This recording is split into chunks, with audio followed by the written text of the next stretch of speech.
नमस्कार प्रेक्षकांनो. कमळी या मालिकेच्या आजच्या भागामध्ये आपण जबरदस्त आणि धमाकेदार ट्विस्ट पाहणार आहोत. प्रेक्षकांनो, मालिकेमध्ये काही वेगळंच वळण आणि धमाकेदार ट्विस्ट येणार आहे. तर हो, आता कमळी सर्व गावकऱ्यांशी लढत आता स्वतःच्या आईचं ज्या काही विसर्जन असते राखीचं, ते विसर्जन स्वतःच्या हस्ते करणार आहे. आणि या सर्वांमध्ये ठामपणे तिच्या पाठीशी आता ऋषी राहणार आहे. खरंच आजच्या भागामध्ये नेमकं काय घडणार आहे हे सविस्तर आपण पाहूया.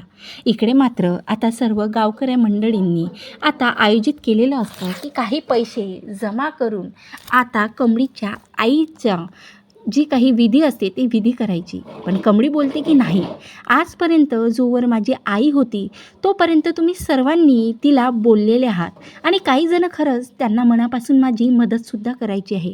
पण काही कुटाळ आहेत, त्यांच्याकडून मला एक पाईसुद्धा नको आहे, म्हणून तुम्ही मला कोणतीही मदत करू नका. तेव्हा इकडे आता कामिनी लगेच गुंडाला कॉल करते आणि बोलते की हे बघ, काहीही झालं तरी आता तुला जे काही त्या गौरीचं कार्य तिची मुलगी कमळी करत आहे ते कार्य आता सफल व्हायला नको. कारण माहीत आहे का, ते कार्य आता अजिबात सफल व्हायला नको.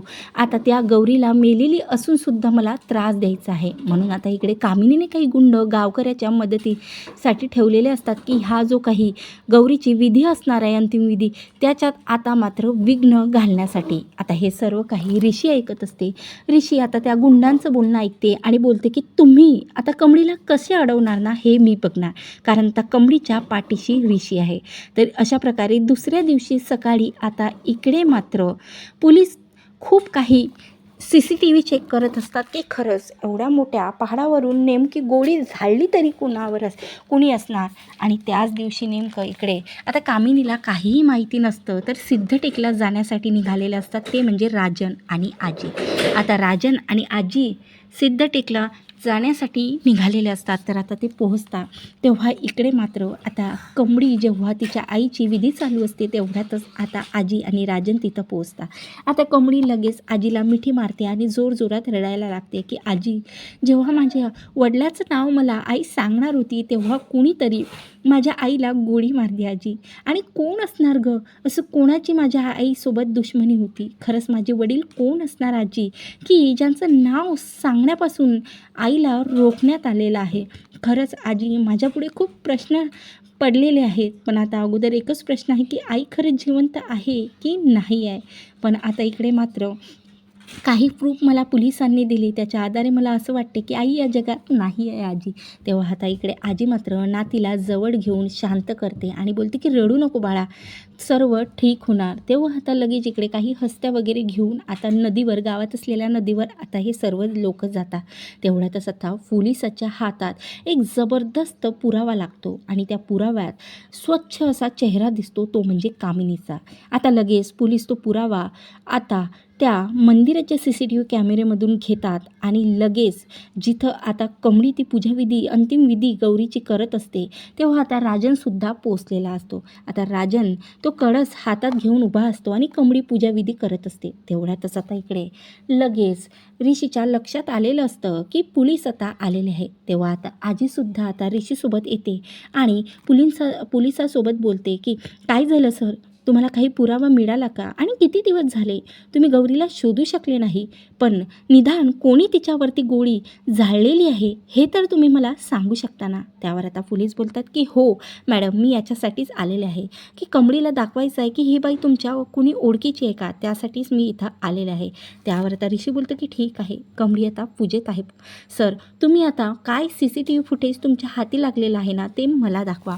त्यावर आता ऋषी लगेच पोलीस आता एक लॅपटॉप घेऊन आलेले असतात आणि CCTV फुटेजमध्ये दाखवतात की हे बघा, ही जी चेहरा झाकलेली बाई आणि तिच्या मागे गुंड आहे, त्या दिवशी फक्त हे तिघंच मंदिराच्या टेकडीवरती गेलेले आहे आणि CCTVमध्ये फुटेजमध्ये साफ नजर येतं आहे की यांच्याच हाती बंदूक आहे. त्यामुळे आम्हाला असं शंका आहे की यांनीच सरूवरती आता गोळीबार केलेला असणार. तेव्हा आता लगेच आजीसुद्धा त्या लॅपटॉपमध्ये बघते तेव्हा आता आजीच्या पायाखालची जमीनच सरकते आणि ऋषी आणि आजी एकमेकाच्या चेहऱ्याकडे बघतात आणि बोलते की ही तर कामिनी आहे आणि खरंच कामिनीने घाणेरडा डाव केला असणार.